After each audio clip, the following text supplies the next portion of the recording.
ಹಾಸನಾಂಬೆ ದರ್ಶನೋತ್ಸವದ 11ನೇ ದಿನವೂ ಭಕ್ತ ಸಾಗರ.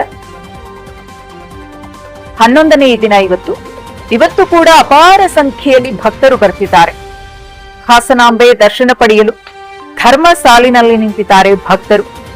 ಮುಂಜಾನೆ 5 ಗಂಟೆಯಿಂದಲೇ ಆರಂಭವಾಗಿರುವ ದೇವಿಯ ದರ್ಶನ, ಸರತಿ ಸಾಲಿನಲ್ಲಿ ನಿಂತು ದೇವಿಯ ದರ್ಶನವನ್ನ ಭಕ್ತಾದಿಗಳು ಪಡೆಯುತ್ತಿದ್ದಾರೆ. ವರ್ಷಕ್ಕೊಮ್ಮೆ ದರ್ಶನ ಕೊಡುವಂತಹ ಹಾಸನಾಂಬೆಯನ್ನ ಕಣ್ತುಂಬಿಕೊಳ್ಳುವುದಕ್ಕೆ ಯಾವ ರೀತಿಯಾಗಿ ಪ್ರತಿದಿನ ಭಕ್ತರು ಹರಿದು ಬರ್ತಿದ್ದಾರೆ ಅನ್ನೋದನ್ನು ಗಮನಿಸ್ತಾ ಇದ್ದೀವಿ. ಮೊದಲ ದಿನ ಮಾತ್ರ ಸಾರ್ವಜನಿಕರ ದರ್ಶನಕ್ಕೆ ಅವಕಾಶ ಇರುವುದಿಲ್ಲ. 2ನೇ ದಿನದಿಂದ ಹೆಚ್ಚಿನ ಸಂಖ್ಯೆಯಲ್ಲಿ ಭಕ್ತಾದಿಗಳು ಬರೋದಕ್ಕೆ ಶುರುವಾಗುತ್ತೆ. ಲಕ್ಷಾಂತರ ಸಂಖ್ಯೆಯಲ್ಲಿ ಭಕ್ತರು ಪ್ರತಿದಿನ ಬಂದು ದೇವಿಯ ದರ್ಶನವನ್ನ ಪಡೆದಿದ್ದಾರೆ. ನಮ್ಮ ಪ್ರತಿನಿಧಿ ಮಂಜುನಾಥ್ ಒಂದು ಪ್ರತ್ಯಕ್ಷ ವರದಿ ಕೊಟ್ಟಿದ್ದಾರೆ, ನೋಡೋಣ. ಹಾಸನಾಂಬೆ ದರ್ಶನೋತ್ಸವದ 11ನೇ ದಿನ ಇವತ್ತು.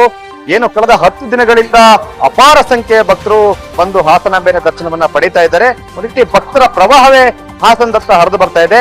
ಸೊ ಇವತ್ತು ಮುಂಜಾನೆಯಿಂದನೂ ಕೂಡ ದೊಡ್ಡ ಸಂಖ್ಯೆಯ ಭಕ್ತರು ಹಾಸನಾಂಬೆಯ ದರ್ಶನಕ್ಕೆ ಬರ್ತಾ ಇದ್ದಾರೆ. ನಾವು ಗಮನಿಸಬಹುದು, ಇದು ಧರ್ಮ ದರ್ಶನದ ಸರತಿ ಸಾಲುಗಳು. ಇವತ್ತು ಮುಂಜಾನೆ 5 ಗಂಟೆಗೆ ದರ್ಶನ ಆರಂಭ ಆಗಿದೆ. 5 ಗಂಟೆಯಿಂದನೂ ಕೂಡ ಇದೇ ರೀತಿಯಲ್ಲಿ ಕಂಪ್ಲೀಟ್ ಆಗಿರ್ತಕ್ಕಂಥ ಇವತ್ತು 5.5 ಕಿಲೋಮೀಟರ್ ನ ಬ್ಯಾರಿಕೇಡ್ ಸಿಸ್ಟಮ್ ಸಂಪೂರ್ಣವಾಗಿ ಭರ್ತಿಯಾಗಿದೆ. ಎಷ್ಟು ದೊಡ್ಡ ಸಂಖ್ಯೆಯ ಭಕ್ತರು ಮೂವ್ ಆಗ್ತಾ ಇದ್ದಾರೋ ಅಷ್ಟೇ ದೊಡ್ಡ ಸಂಖ್ಯೆಯ ಭಕ್ತರು ಅಲ್ಲಿ ಎಂಟ್ರೆನ್ಸ್ ನಲ್ಲಿ ಬಂದು ಸೇರ್ಕೊಳ್ತಾ ಇದ್ದಾರೆ. ಸೊ ಇವತ್ತು ಹಬ್ಬದ ದಿನ, ದೀಪಾವಳಿ ಹಬ್ಬದ ದಿನ. ಆದ್ರೆ ಬೆಳಿಗ್ಗೆ ಭಕ್ತರ ಸಂಖ್ಯೆ ಸ್ವಲ್ಪ ಕಡಿಮೆ ಆಗ್ಬೋದು ಅಂತಕ್ಕಂಥ ನಿರೀಕ್ಷೆಗಳಿತ್ತು. ಯಾಕೆಂದ್ರೆ ನಿನ್ನೆ ಸಂಜೆ ಬಹುತೇಕ ಧರ್ಮದರ್ಶನ ಸಾಲು ಖಾಲಿಯಾಗಿ ಕಾಣ್ತಾ ಇತ್ತು.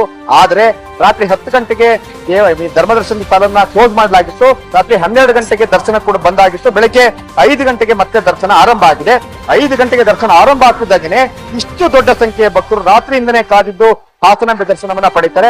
ಸುಮಾರು 5.5 ಕಿಲೋಮೀಟರ್ ನಡೆದು ಹೋಗ್ಬೇಕು ಇವರು. ಸೊ ಈ ನಡುವೆ ಇವರಿಗೆ ದೇವರ ಸ್ತುತಿ ಮಾಡ್ಲಿಕ್ಕೆ, ದೇವರ ಸ್ಮರಣೆ ಮಾಡ್ಲಿಕ್ಕೆ ಅನುಕೂಲ ಆಗ್ಲಿ ಅಂತ ಹೇಳಿ ವಿವಿಧ ಮಹಿಳಾ ಮಂಡಳಿಗಳು ಭಜನೆಯನ್ನು ಕೂಡ ಮಾಡ್ತಾರೆ. ಸೊ ಇದೇ ವೇದಿಕೆಯಲ್ಲಿ ಪ್ರತಿ ಗಂಟೆಗೂ ಕೂಡ ಬೇರೆ ಬೇರೆ ಮಹಿಳಾ ಮಂಡಳಿಗಳು ಭಜನೆಯನ್ನ ಮಾಡ್ತಾ ಹಾಸನಾಂಬೆ ಸ್ತುತಿ ಮಾಡ್ಲಿಕ್ಕೆ ಮತ್ತೆ ಹಾಸನಾಂಬೆ ದರ್ಶನಕ್ಕೆ ಬರ್ತಕ್ಕಂಥ ಭಕ್ತರಿಗೆ ನಡೆದು ಹೋಗುವಾಗ ಆಯಾಸ ಆಗದೆ ಇರ್ಲಿ ಮತ್ತು ಬೇಸರ ಆಗದೆ ಇರಲಿ ಅಂತಕ್ಕಂಥ ನಿಟ್ಟಿನಲ್ಲಿ ಸೊ ಈ ಒಂದು ಭಜನೆ ಮತ್ತೆ ಸಾಂಸ್ಕೃತಿಕ ಕಾರ್ಯಕ್ರಮದ ವ್ಯವಸ್ಥೆ ಮಾಡಲಾಗಿದೆ. ಸೊ ಇದೊಂದು ಮತ್ತೊಂದು ಬದಿಯ ಧರ್ಮದರ್ಶನದ ಸಾಲಿದು. ಒಟ್ಟು 5.5 ಕಿಲೋಮೀಟರ್ ಇದೆ ಇದು ಒಂದು. ಅಂದ್ರೆ ಆರಂಭದಿಂದ ದೇವಿಯ ದರ್ಶನದ ಗರ್ಭಗುಡಿವರೆಗೂ ಕೂಡ ಸುಮಾರು 5.5 ಕಿಲೋಮೀಟರ್ ವ್ಯವಸ್ಥೆಯನ್ನ ಮಾಡಲಾಗಿದೆ. ನಾವು ನೋಡ್ತಾ ಇದೀವಿ, ಇಲ್ಲಿ ದೊಡ್ಡ ಸಂಖ್ಯೆ ಭಕ್ತರು ನಿಂತಿದ್ದಾರೆ.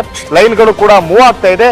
ಮತ್ತೊಂದು ಕಡೆ ಈ ವರ್ಷ ಇಷ್ಟು ದೊಡ್ಡ ಸಂಖ್ಯೆಯಲ್ಲಿ ಭಕ್ತರು ಬರ್ಲಿಕ್ಕೆ ಕಾರಣ ವಿವಿಐಪಿ ಪಾಸ್ಗಳನ್ನ ರದ್ದು ಮಾಡಿದ್ರು. ಜೊತೆಗೆ ಶಿಷ್ಟಾಚಾರದಲ್ಲಿ ಬರ್ತಕ್ಕಂಥ ಗಣ್ಯರಿಗೂ ಕೂಡ ಅತ್ಯಂತ ಕಡಿಮೆ ಸಮಯವನ್ನ ನಿಗದಿ ಮಾಡಿದ್ರು. ಪ್ರತಿನಿತ್ಯ ಕೇವಲ 10 ರಿಂದ 12:30 ತನಕ ಮಾತ್ರ ಗಣ್ಯರು ಬರಬೇಕು, ದರ್ಶನವನ್ನ ಮಾಡಬೇಕು ಅಂತೇಳಿ. ಮತ್ತೆ ಗಣ್ಯರ ದರ್ಶನಕ್ಕೆ ಇವತ್ತೇ ಕೊನೆ. ನಾಳೆ ಮತ್ತು ನಾಡಿದ್ದು ಯಾವುದೇ ಗಣ್ಯರ ದರ್ಶನಕ್ಕೆ ಶಿಷ್ಟಾಚಾರ ಪಾಲನೆಗೆ ಅವಕಾಶ ಇಲ್ಲ ಅಂತಕ್ಕಂಥ ಮಾಹಿತಿನ ಮೊದಲೇ ಜಿಲ್ಲಾಡಳಿತ ಕೊಟ್ಟಿದೆ. ಮತ್ತೆ ಯಾವುದೇ ಗೋಲ್ಡ್ ಕಾರ್ಡ್ ಕೂಡ ನಾಳೆಯಿಂದ ಇರೋದಿಲ್ಲ. ಇವತ್ತೆಲ್ಲವೂ ಕೂಡ ಲಾಸ್ಟ್ ಆಗುತ್ತೆ.